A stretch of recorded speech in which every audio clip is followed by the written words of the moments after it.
Okay, guys, we're on air. Hello, everyone.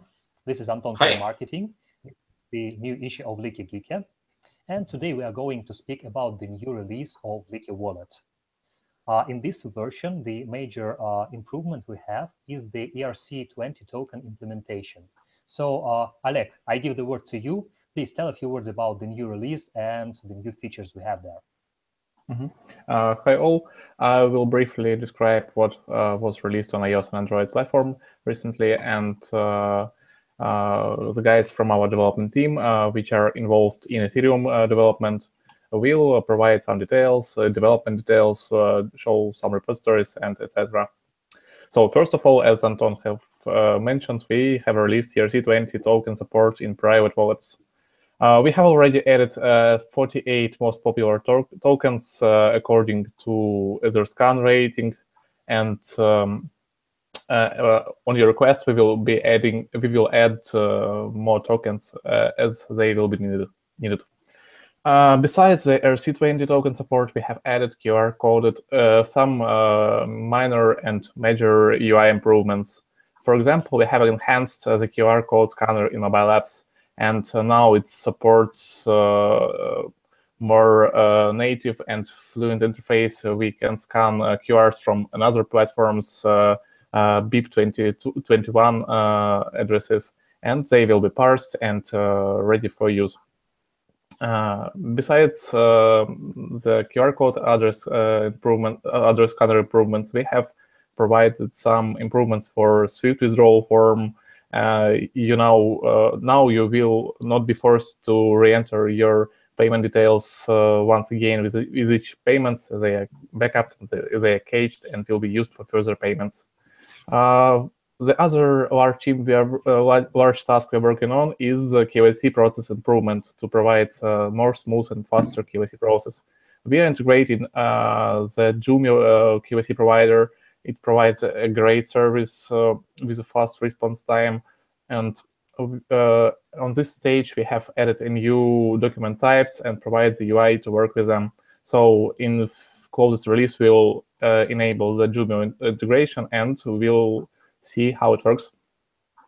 So as for my part, I believe that's all. And I will give word to our Ethereum team, and they will provide the details regarding the ERC20 token release. Alexandre, Yuri, please proceed. Yeah. Thank you, Alec. Guys, who goes next? Okay, let's let me. It was sorry to interrupt. Yeah. Please tell a few words about yourself, introduce yourself, and tell your subscribers what you're working on. I'm a software architect at Lykke, and I'm developing Ethereum services, Ethereum-related services, and some core services that relates to any assets on our platform. And it was a really huge task, and it was very difficult to implement ERC20 tokens to private wallets. We refactored 3 big services, and one of them you can find on GitHub. We will add addresses to the notes after this video, and as you can see, some pull requests took a lot of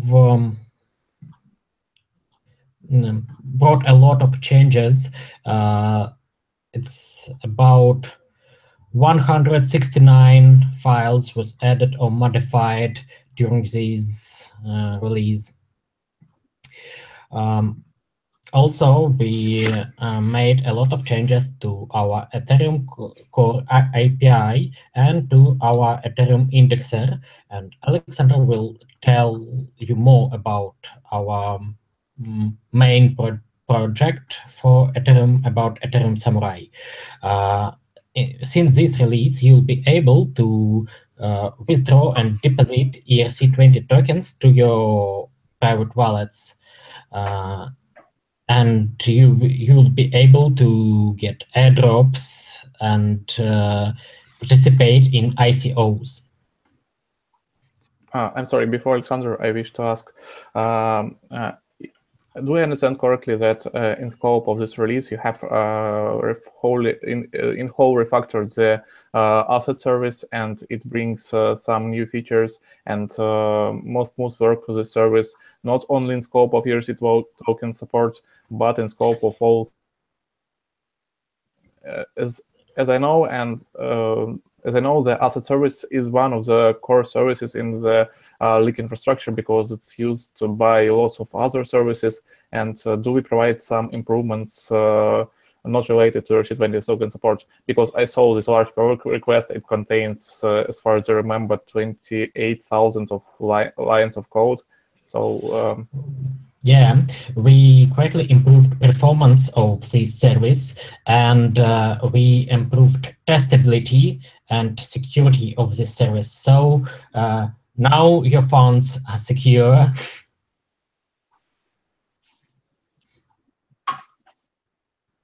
I believe they were secure all the time, but now even more secure.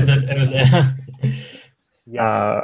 Improving the Alexandre, let's proceed with ERC20 implementation details from Ethereum service part, and probably we will have to discuss a few words about the Ethereum indexer and why it's so unique, and why and what are our plans regarding this service.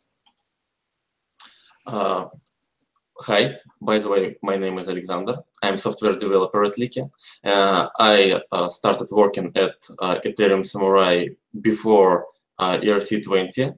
Now that project grew a lot, and it has a lot of functionality. For example, as far as you know, it's really hard to retrieve history from a blockchain. You need to go from the first block to the last block and gather all transactions with, from, and to addresses that equal to your search string, for example.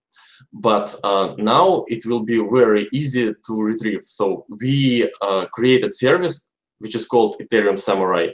It is very simple to either scan, but it is open source. But it's of course supported by Lykke, and it has the same functionality as EtherScan, and companies can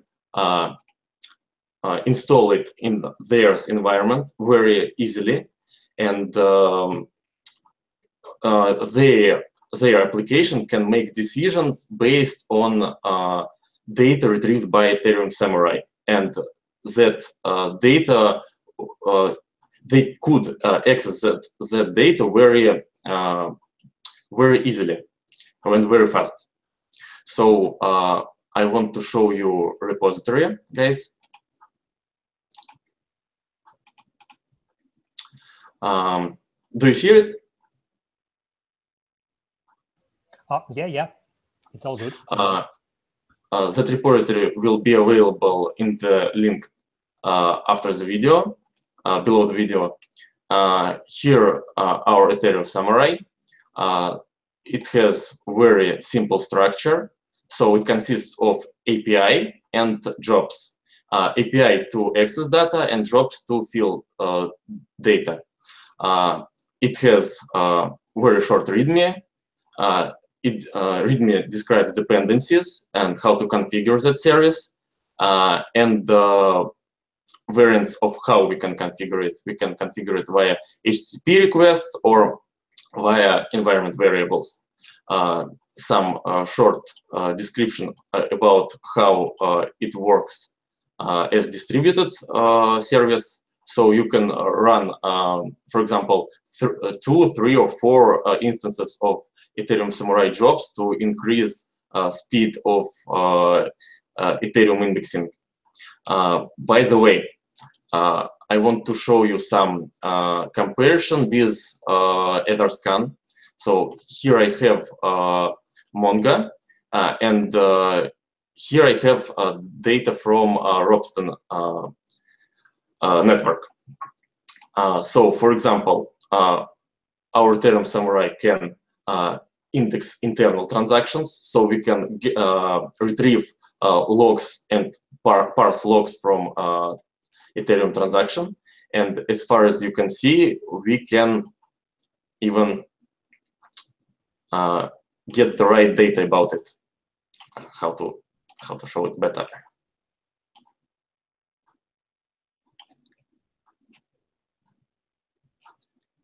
Yes, also we can index all operations. So here we have table to index both transactions and internal messages. So for that address, we have 6 outgoing transactions, and as far as you can see here, we have also 6 transactions. Also, we can index ERC20 transfers. So here we have incoming transfers. If we would change it to from, we also have to, yep. And you can see here the right values. So I think that's all from my side, guys. If I understand right, you correctly, with Ethereum Indexer, we have an open source solution for Ethereum network, which provides an ease to access API for a whole Ethereum network and have a wider functionality in some parts, even than EtherScan, right? Yes. By the way, in Ethereum Samurai, you can change layer of data access to any kind of database you wish. So instead of MongoDB, you can use SQL database. You only need to rewrite data layer. So we have an abstract data layer which can be replaced by any storage. It's great, for example, comparing to a Bitcoin indexer, which I use in our system, Bitcoin Ninja, because Bitcoin Ninja is using an Azure table storage, which is used directly in all the parts of the system, and it can be extracted easily. So we are leaving with it. What are the plans regarding this project? As far as I understand, it's quite useful not only for Lykke, but for any Ethereum project, Ethereum startup. So to have the API and access to Ethereum network in a easy way and with smooth interface. Do we have plans to adapt an open source to open source this project and to involve the community, to enhance it, to find the problems, and to use it widely, not only in Lykke? Yes, of course. In the future, it will be open source, and we definitely will find a lot of contributors to that project. The main point of using Ethereum Samurai is that a company can bring changes that that particular company needs. So if they need something special, for example, they have their own contract and they want to index informations, I mean, index internal messages in some unique way, they can do it easily. As for open source, as far as I know, the repository is already in GitHub and accessible. So the only part we are missing is more detailed documentation and involving the community in the project development, right? I believe we need to start to work on it as soon as possible. It will be a great asset not only for Lykke, but for Ethereum network at all, and for all the community. Yes, after documentation is finished, we can easily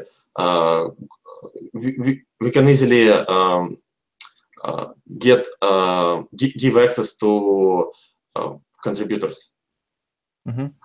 Sounds great, and I believe this project will have its great future not only in Lykke but in some other projects, because before starting to work on Ethereum, we have reviewed the existing solutions and found nothing regarding the access to Ethereum network in easy and smooth way. Because, for example, for Bitcoin we have used Lykke Ninja, and it gives us lots of time to work on other things, not think about the gathering the blockchain data, access this data, and Ethereum indexer do the same thing here for Ethereum. So I think we should promote this project and to involve the community, definitely.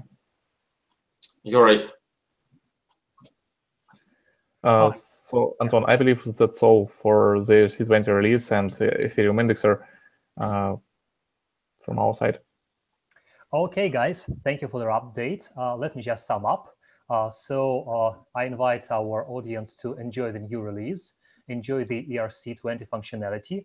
You can find more detailed description about which tokens we support and what are the new features in new release in the description to this video. And the second thing we have come up in this issue is that we want you to take part in the development of our open source tool that allows to scan Ethereum network. Since Lykke is built on open source principles, we just welcome you to take your part and subscribe to our channel and ask your questions in the comments. We will try to cover that in the next issue. Okay, goodbye, guys. See you next time. Thank you. Bye. Thank you. Bye. Yeah, thank you. Goodbye.